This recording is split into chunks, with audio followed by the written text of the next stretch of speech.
Hi, Marty Cooper here with AtlasIED at Summer Summit on school safety.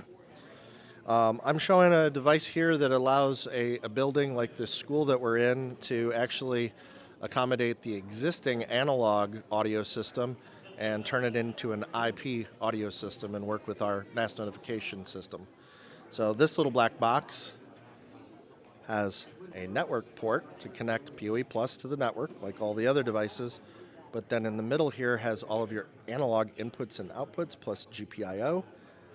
You can actually power a speaker off of it, or you can come out to an existing amplifier and send out to an existing audio system.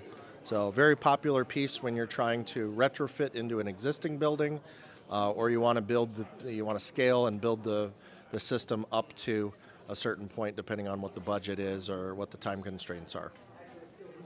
Again, this is Marty Cooper with AtlasIED, and you can find out more information at atlasIED.com.